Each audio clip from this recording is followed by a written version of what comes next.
أعوذ بالله من الشيطان الرجيم. بسم الله الرحمن الرحيم. ولقد علمتم الذين اعتدوا منكم في السبت فقلنا لهم كونوا قردة خاسئين فجعلناها نكالا لما بين يديها وما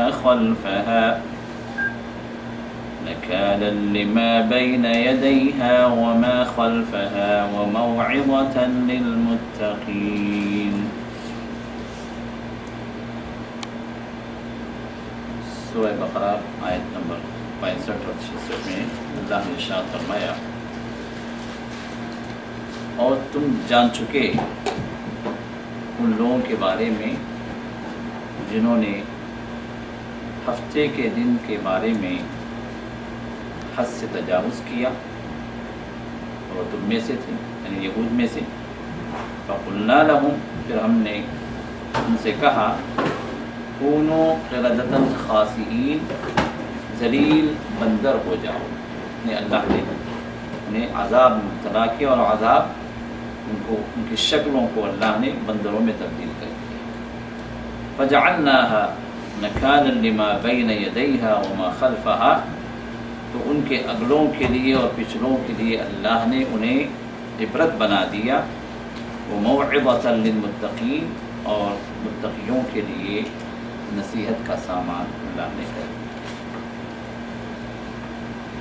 حاضرین محترم، جیسے آپ لوگوں کو اطلاع ہے کہ ہمارا یہ سلسلہ جو چل رہا ہے قرآنی واقعات کی روشنی میں ہمارے لیے عبرتی، تو اس ضمن میں سورہ بقرہ سے ہم نے جو ابتدا کی ہے، تو مختلف واقعات اللہ نے جو ذکر فرمائے ہیں، ان واقعات کا ذکر آیات کی روشنی میں آپ کے سامنے کیا جاتا ہے، اور پھر ان واقعات کی روشنی میں ہمارے لیے اللہ تعالیٰ نے کون سے اسباق رکھے ہیں، اور امت مسلمہ کے لیے اللہ نے ان واقعات کے ذکر کرنے کے اعتبار سے کیا نصیحتیں اللہ نے رکھی ہیں، اس پر ہم کچھ غور و خوض کرتے ہیں.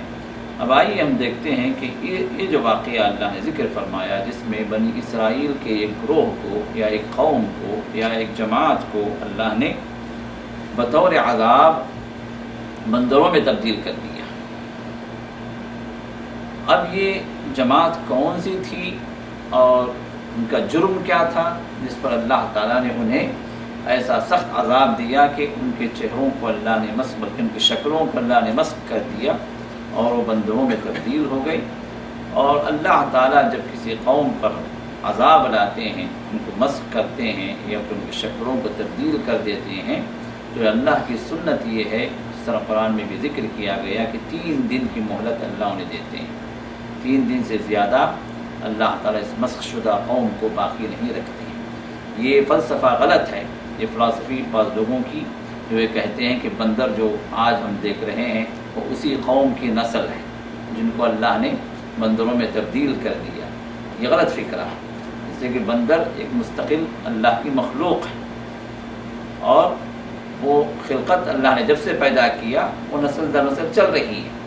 اور رہا اس قوم کو اللہ نے جو بندروں میں تبدیل کیا، اس قوم کو اللہ نے نیست و نابود کر دیا، اس قوم کے وجود کو اللہ نے ختم کر دیا. اور ان کی جو مہلت جو تھی وہ 3 دن کی مہلت. اس طرح اللہ تعالیٰ کا یہ نظام اللہ نے جو رکھا ہے اس کائنات کے اندر کہ جس کو اللہ عذاب دیتے ہیں تو 3 دن کے اندر اللہ اس کو ختم کر دیتے ہیں. اس طرح قرآن کے اندر سورہ ہود کے اندر بھی اللہ نے اس کا ذکر کیا. اب اس کی تفصیل جو بیان کی گئی،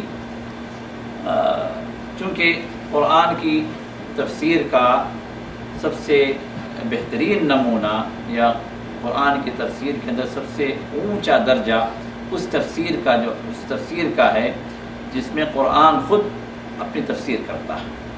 اور یہ اللہ تعالیٰ کا ایک کلام، اس کا ایک معجزہ ایک یہ بھی ہے کہ قرآن جہاں بعض مقامات میں اجمال یا مختصر انداز میں کہیں ذکر کرتا ہے، اسی چیز کو اللہ تعالیٰ پھر سے دوسرے مقام پر کچھ اور تفصیل کے ساتھ، وضاحت کے ساتھ اللہ ذکر فرماتے ہیں.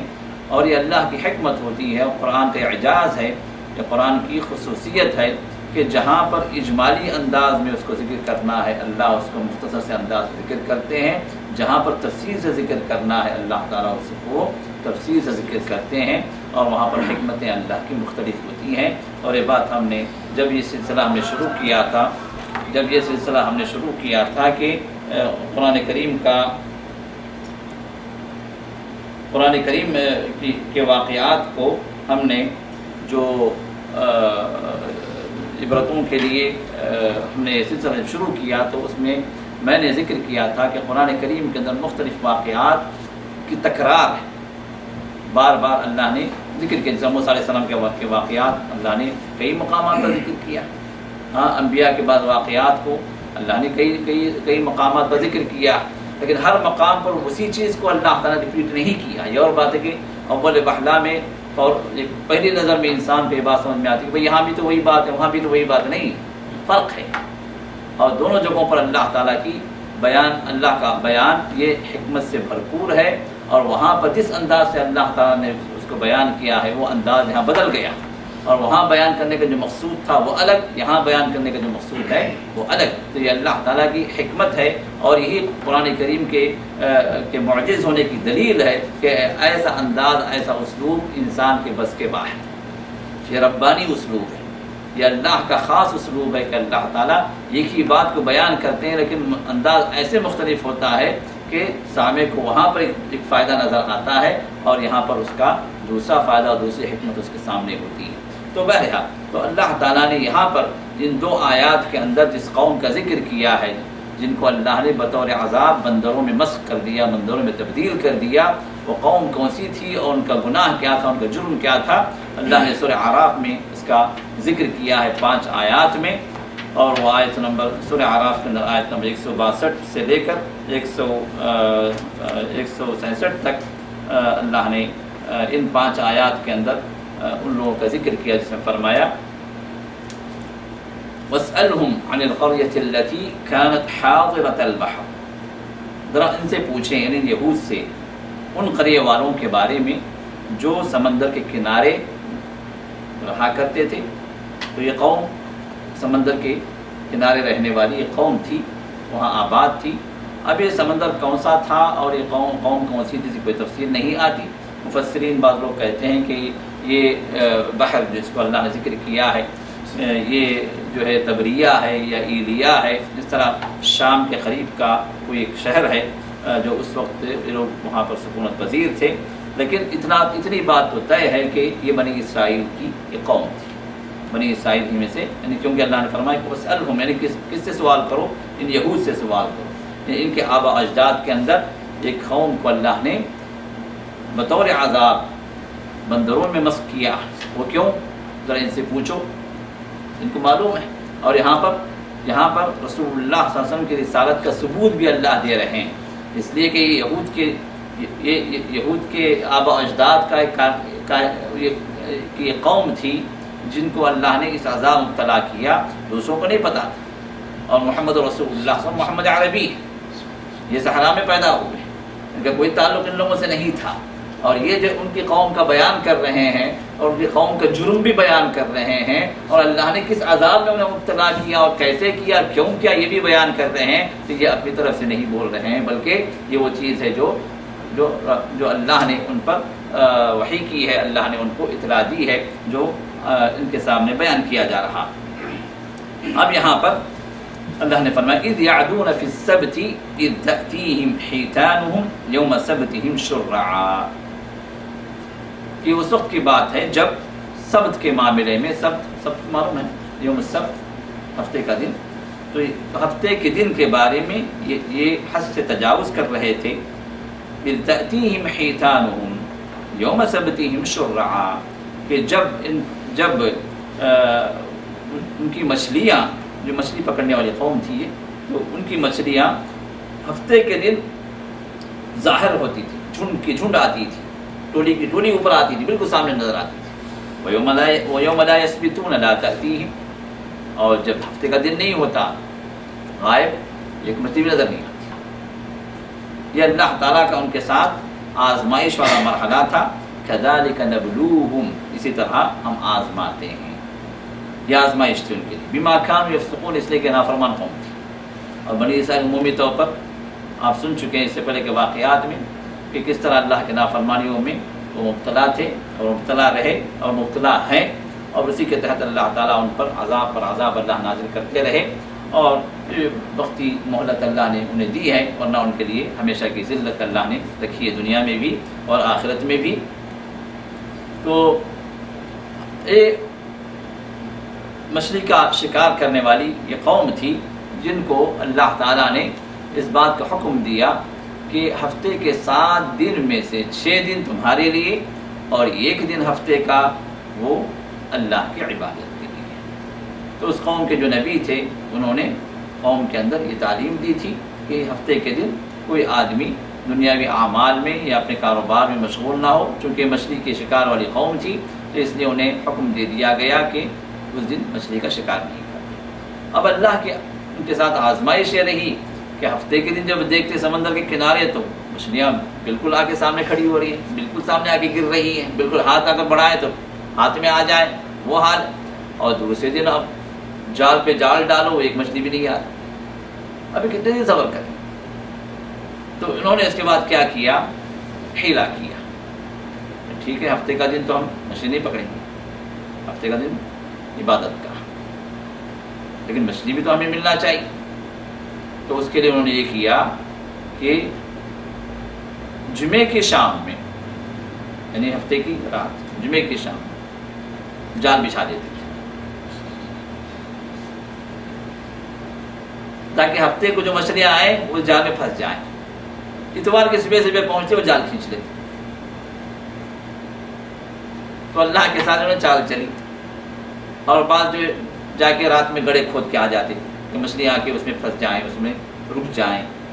تو اس طرح مختلف ہیلے بازیاں انہوں نے شروع کی جس میں اللہ کی یہ نافرمانی میں مبتلا ہوئی۔ وَإِذْ قَالَتْ أُمَّةٌ مِّنْهُمْ لِمَ تَعِظُونَ قَوْمًا اللَّهُ مُهْلِكُهُمْ أَوْ مُعَذِّبُهُمْ عَذَابًا شَدِيدًا۔ اب اس قوم کے اندر 3 گروپ ہو گئے، 3 جماعتیں ہو گئی۔ ایک تو وہ جماعت جو نافرمان، جو یہ ہیلے بازیاں کرتی تھی، ہفتے کے دن شکار نہیں کرنا لیکن شکار کرنے کا ایک اور طریقہ انہوں نے اختیار کر لیا، یہ نافرمان قوم۔ دوسری جماعت وہ تھی جو ان کو روکتی تھی کہ تم یہ جو کر رہے ہو یہ اللہ کی نافرمانی ہے، اللہ کے عذاب کو کہیں تم دعوت نہ دے دو، اس غلطی سے باز آ جاؤ، یہ کام نہ کرو، یہ روکتی تھی قوم۔ تیسری جماعت وہ تھی جو خاموش تماشائی، بلکہ جو لوگ روکتے تھے ان کو بھی یہ کہتے تھے لِمَ تَعِظُونَ قَوْمًا اللَّهُ مُهْلِكُهُمْ أَوْ مُعَذِّبُهُمْ عَذَابًا شَدِيدًا، کہ تم ان لوگوں کو کیوں نصیحت کر رہے ہو جن کا انجام یا تو اللہ کا عذاب ہے یا پھر ہلاک و برباد ہونے والے۔ جب ہلاکت ہے ہی ان کے مقدر میں تو ہم ان کو جو روک کر یا اپنے آپ کو ان کے سامنے برا بنا کے فائدہ کیا؟ خاموش رہ جائے۔ اس طرح ہے نا ہمارے پاس بھی بہت سارے لوگ، کوئی غلطی ہوتی ہے تو کہتے ہیں ہمیں کیا لینا جناب، ان کو مرنا ہے مرنے دو، ان کو عذاب میں جانا جانے دو، ان کو جہنم میں پہنچنا ہے جہنم میں پہنچنے دو، کیوں خواہ مخواہ برے ہوں گے؟ نیوٹرل ہو جانا۔ اب یہ 3 قسم کے لوگ، ایک روکنے والے، ایک کرنے والے، دوسرے روکنے والے، تیسرے تماشا دیکھنے والے۔ اور یہی چیز آپ ہمارے معاشرے میں بھی نظر دوڑا ہے، برائی کرنے والے بھی ہیں، برائی کو روکنے والے بھی ہیں، اور برائی کا تماشا دیکھنے والے بھی ہیں کہ انجان بن جاؤ، اپنے آپ انوالو نہ کرو۔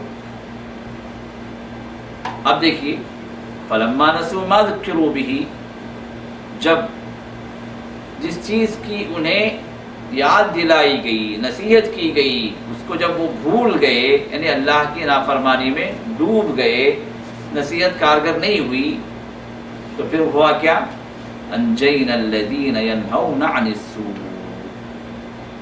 جو لوگ برائی کو روکتے رہے اللہ نے ان کو بچایا، نجات ان کو ملی، اللہ کے عذاب سے وہ بچے جو برائی کو روکنے والے تھے۔ تو اس کا مطلب کیا ہوا؟ جو برائی کرنے والے وہ تو عذاب میں ڈوبے ہی، لیکن جو تماشائی تھے وہ بھی انہی کے ساتھ، انہی کے ساتھ۔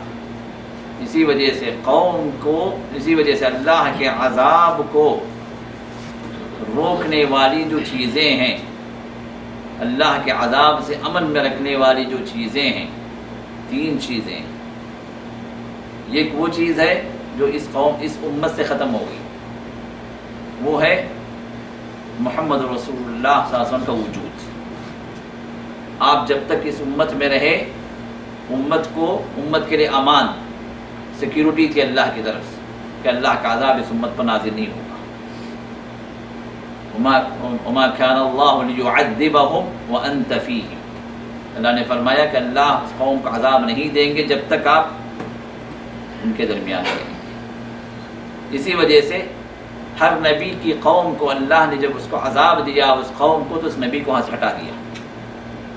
نبی کو رکھتے ہوئے اللہ نے اس قوم کو عذاب نہیں دیا، بلکہ اس نبی کو حکم دیا گیا کہ وہاں سے ہٹ جاؤ، عذاب آنے والا ہے۔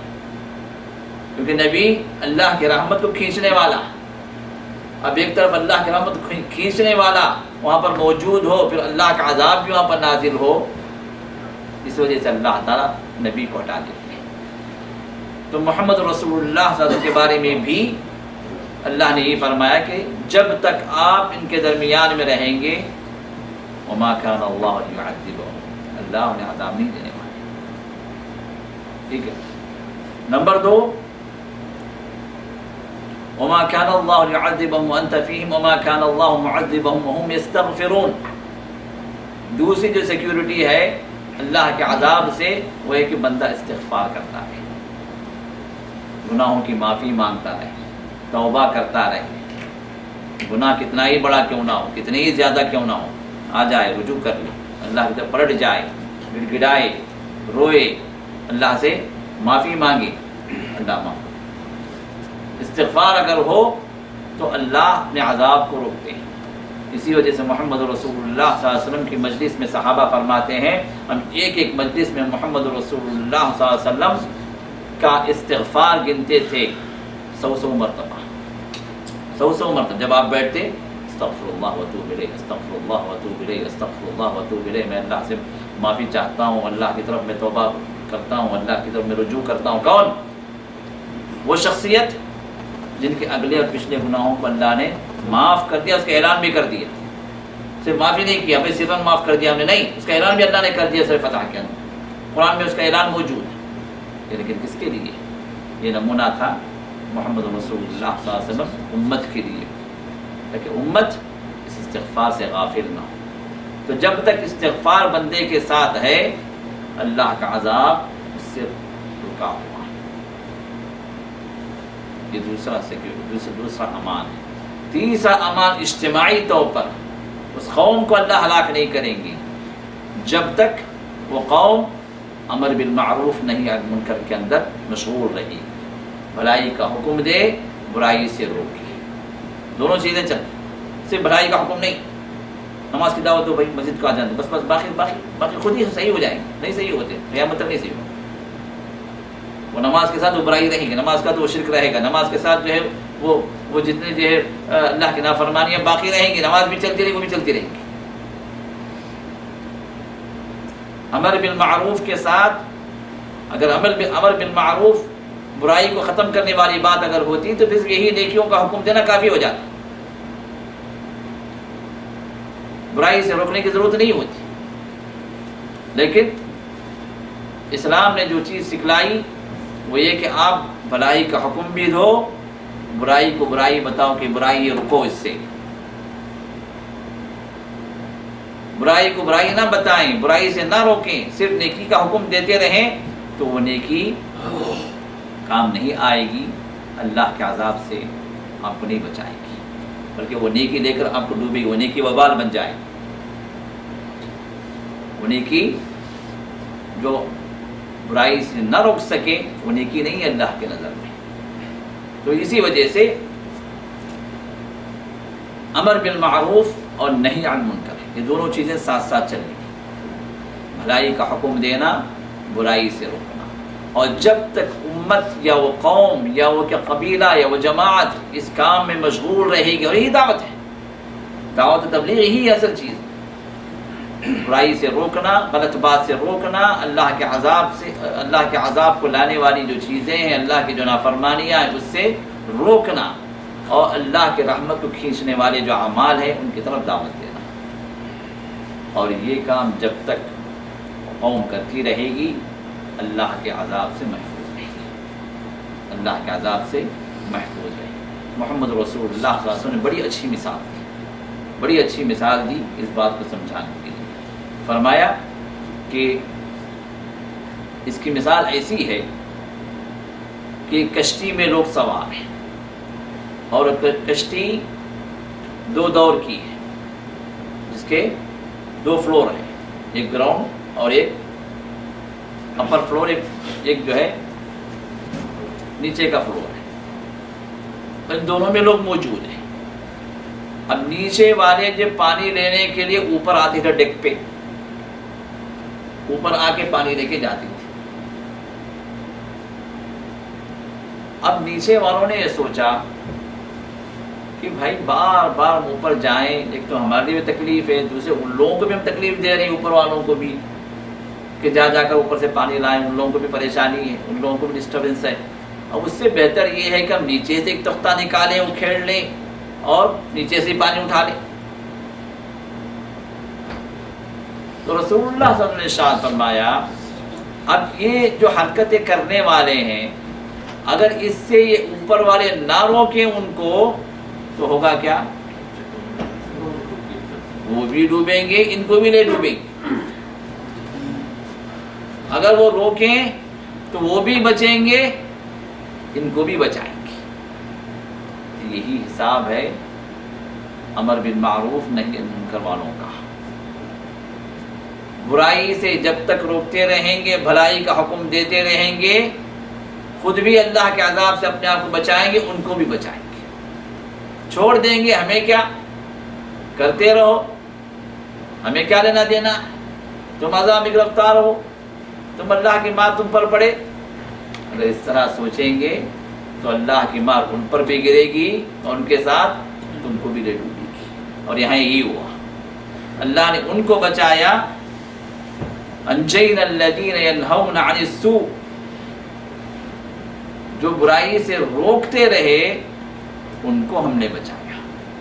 تو مفسرین کہتے ہیں کہ پھر جنہوں نے برائی سے روکا نہیں، برائی میں مبتلا تو نہیں ہوئے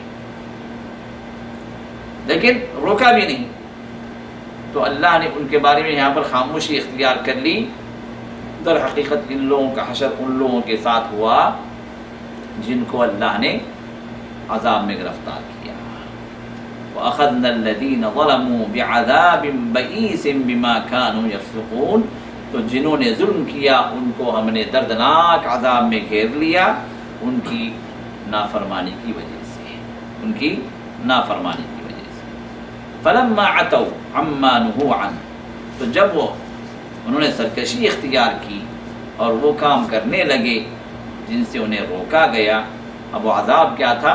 قُلْنَا لَهُمْ كُونُوا قِرَدَةً خَاسِئِينَ، تو ہم نے ان سے کہا ذلیل بندر بن جاؤ۔ اللہ کا حکم، اللہ تعالیٰ کوئی کام کرنا چاہیں تو کیا کہتے ہیں؟ کن کن، یہی لفظ دو ہی حرف، کن، ہو جا،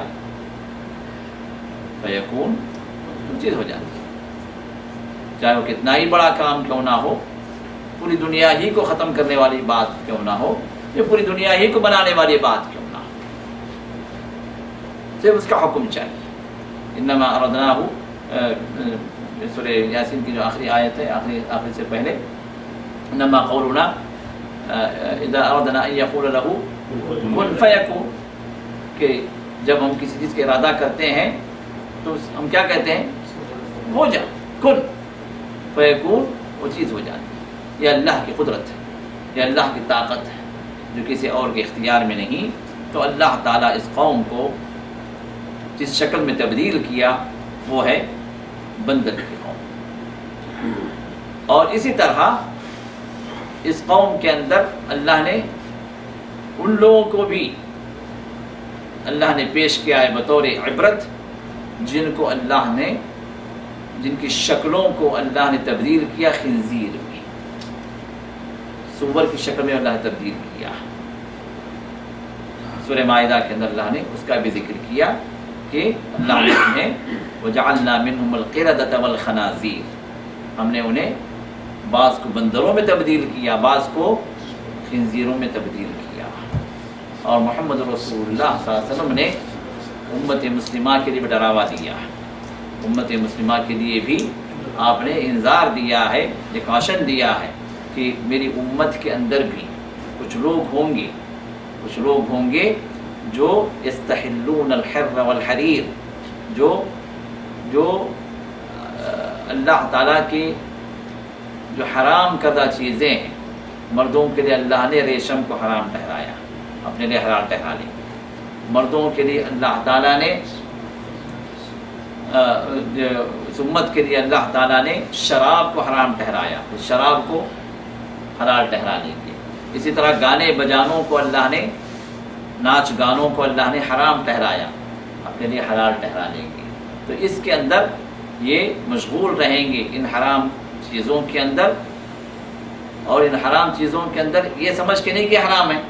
دیکھیے ایک چیز تو یہ ہوتی ہے کہ بندہ گناہ کرے، ابھی ایک انسان زنا کرتا ہے لیکن اس زنا کو حلال نہیں سمجھتا، کہتے ہیں زنا ہے، لیکن لذت کے لیے انسان کر لیا، شیطان کے بہکاوے میں آ کر لیا، لیکن اس کو حرام سمجھ رہا، غلط سمجھ رہا. توبہ کر لے گا، ممکن ہے توفیق مل جائے. لیکن جو انسان اس کو حلال نہ سمجھے یا حرام نہ سمجھے، حلال ٹھہرا لے، اس کو حلال بنا لے، ارے حرام کچھ نہیں بھائی، وہ زمانہ تھا، وہ 1400 سال پہلے وہ بول کے چلے گئے. اب یہ ہو سکتا ہے کہ اس زمانے میں زمانہ کہاں چلے گیا، ایڈوانس ہو گئے، ابھی وہی چیزیں حرام، میں اسے نہیں مانتا. اب یہ بندہ کون ہے جو اللہ پر تمرد کر رہا، جو اللہ کے خلاف اپنے آپ کو لا رہا. اب یہ وہ عمل ہے جو اللہ کی شریعت کے حرام کردہ چیزوں کو حلال ٹھہرا لے، اپنی شریعت بنا لے، اپنے مزاج کو، اپنے نفس کو اللہ کے حکم کے آگے کر لے. اب یہاں پر وہ چیز ہے جو اللہ کی غیرت وجود میں آتی، جوش میں آتی. اب اللہ تعالیٰ ایسے لوگوں کو ایک حد تک ڈھیل دیتے ہیں. یہ بات نہیں کہ اللہ فوراً پکڑ لے، یہ اللہ کا نظام ہے، اللہ تعالیٰ ڈھیل دیتے ہیں. اللہ فرماتے ہیں وَلَوْ يُؤَاخِذُ اللَّهُ النَّاسَ بِمَا كَسَبُوا مَا تَرَكَ عَلَى ظَهْرِهَا مِن دَابَّةٍ وَلَكِنْ يُؤَخِّرُهُمْ إِلَى أَجَلٍ مُّسَمًّى. اللہ تعالیٰ فرماتے ہیں کہ بندے جب گناہ کریں، ہم اگر پکڑتے چلے جائیں تو اس سرزمین پر، اس زمین پر کوئی جاندار باقی نہیں رہے گا. جیسے غلطی پکڑ لیا نہ تھا، جیسے نافرمانی کی فوراً عذاب لے کر، کون باقی رہے گا؟ کون ہے اس طرح جو ہے پاک؟ تو اللہ فرماتے کوئی باقی نہیں رہے گا. وَلَكِنْ يُؤَخِّرُهُمْ إِلَىٰ أَجَلٍ مُّسَمًّى، کہ اللہ تعالیٰ ڈھیل دیتے ہیں. ہر ایک کے اللہ نے ایک مدت متعین کی ہے، ایک وقت مقرر کیا ہے. اس وقت تک اللہ اس کو چھوڑتے ہیں، دیکھتے ہیں کتنا آگے جاتا ہے، واپس آتا بھی یا نہیں ہے، ہماری یاد آتی بھی یا نہیں ہے. ایک اللہ اس کا موجود ہے، ایک رب اس کا موجود ہے، اس کا پکڑنے والا موجود ہے. یہ احساس اس کے اندر جاگتا ہے نہیں جاگتا؟ فَإِذَا جَاءَ أَجَلُهُمْ فَإِنَّ اللَّهَ كَانَ بِعِبَادِهِ بَصِيرًا.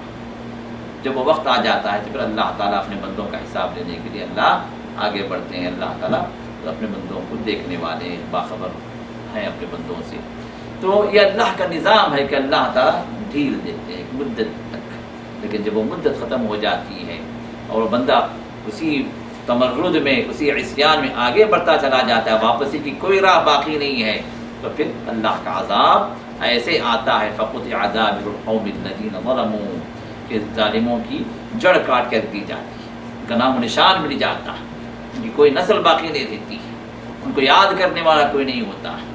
یہ اللہ کی سنت ہے جو اس طرح اللہ اپنے نافرمانوں کو اس سرزمین سے ختم کرتے ہیں. تو لہذا